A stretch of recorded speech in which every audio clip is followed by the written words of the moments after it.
Welcome back to Game Day Recap. Jackson Dart, cool, calm, and collected ahead of his first start, and boy, did he deliver. He picks up his first win and a little history along the way. He's the first Giants quarterback to beat the Chargers since 1998, and guess who the quarterback was to do it, guys? Our good friend Danny Kanell, who's joining us now. I do have the number comparisons. Danny Kanell in that win against the Chargers, 17 of 33, 208 yards, a touchdown, and an interception. So a good day at work for our Danny Kanell, who is gracious enough to join us here on Game Day Recap. Danny, when you look at the numbers here and you go back to 1998, where does it take you? How you feeling?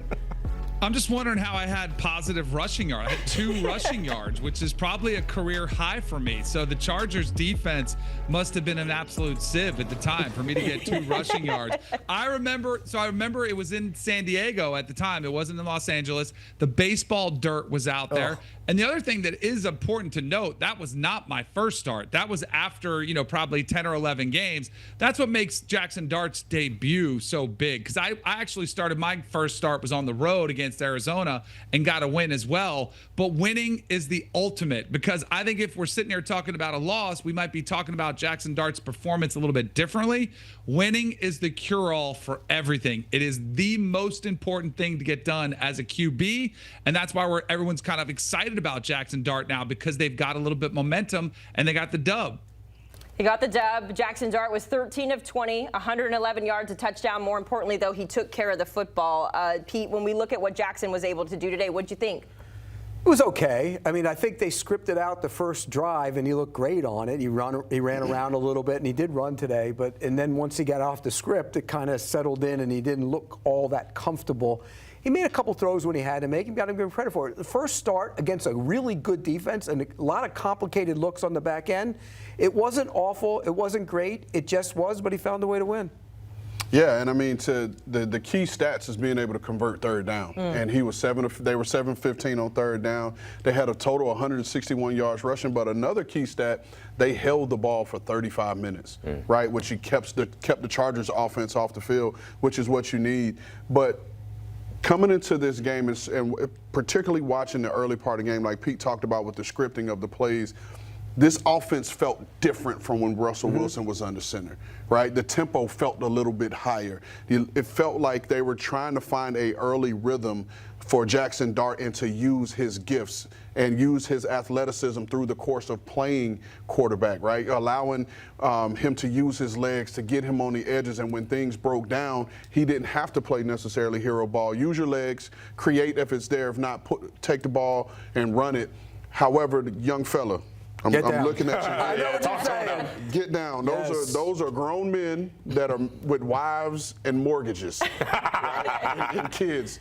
You're not going to run over anybody. Get down and live to see another day. By the way, we used to be able to say, this isn't Vanderbilt, but you can't say that anymore. You can't say that anymore. What do you think about how today's performance, how that's going to impact Brian Daboll's confidence going forward? Well, it will, because when you've got a young guy and you throw him in a situation like he was today, and he plays efficient. You talked about third down. He didn't turn the ball over.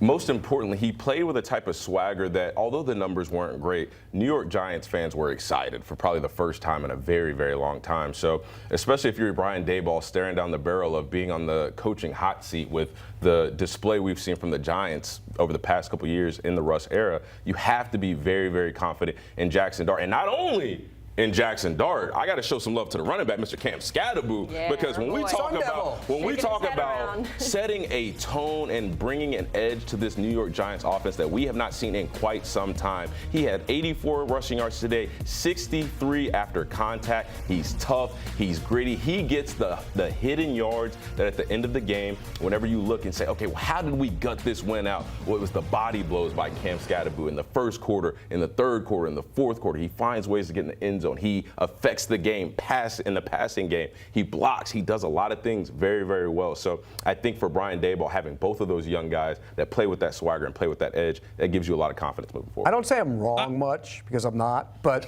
I'm going to say right now I was wrong about Cam Scatterboo. Being a Sun Devil and watching him the way I did, I didn't think he'd be this good. So kudos to him.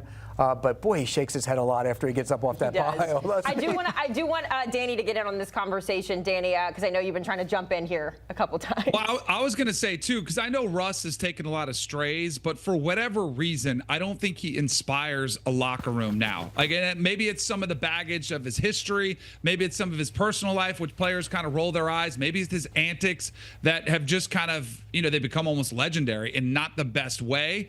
But, Dame, you mentioned the offense and being infused with life. How about the defense? I thought the entire locker room was like, all right, here we go. We got somebody new. We got a fresh set of legs in there. I mean, how many times at practice you had fresh legs coming out when you have somebody making their first start?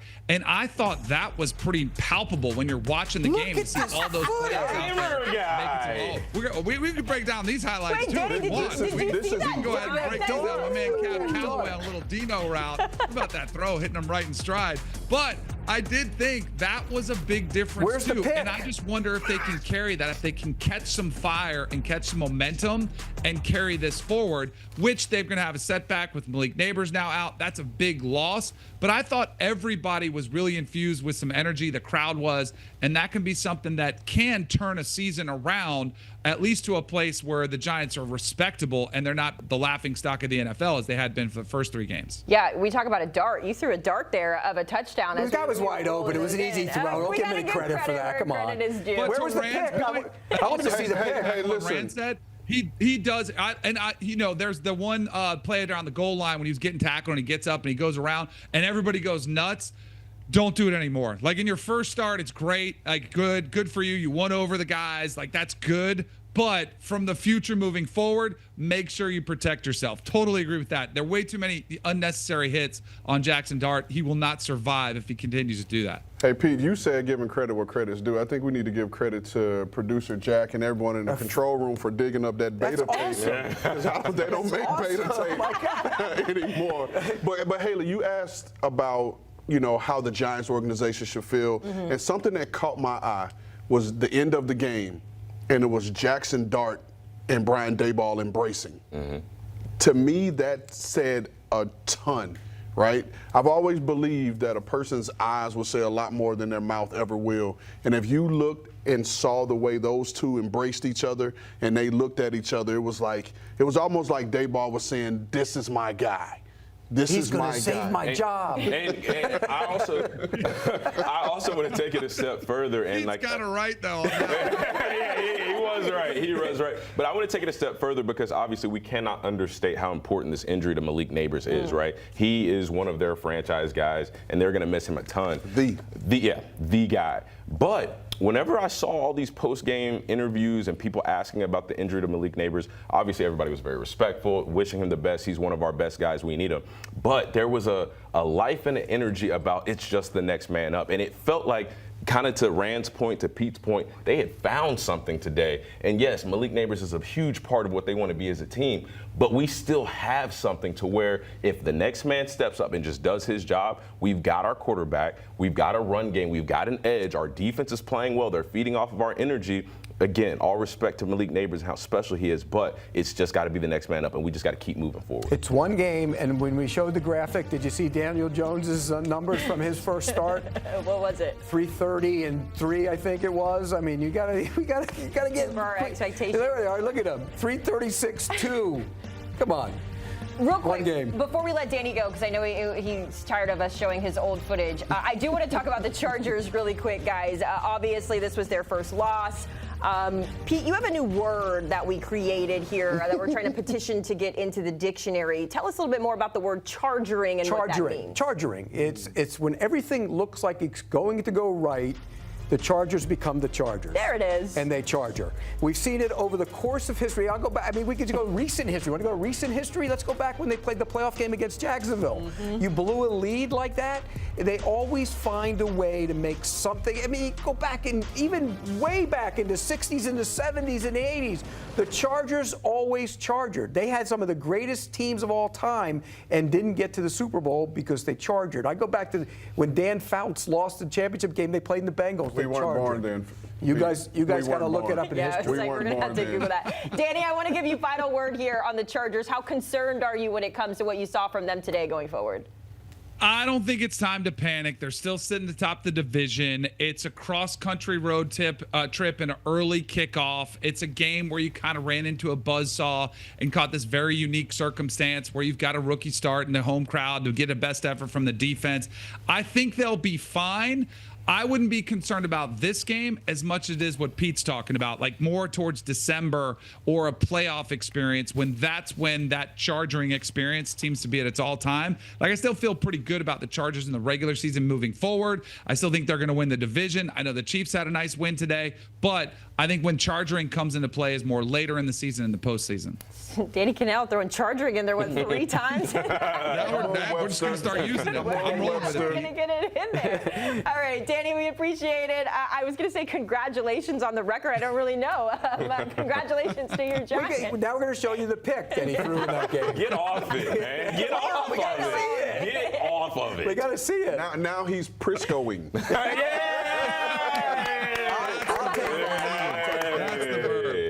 All right, Danny, enjoy your evening. We'll catch up with you later in the weeks. We've got chargering, Priscoing, and whatever the heck the Raiders did today against the Bears. We'll talk about it when you come back to Game Day Recap.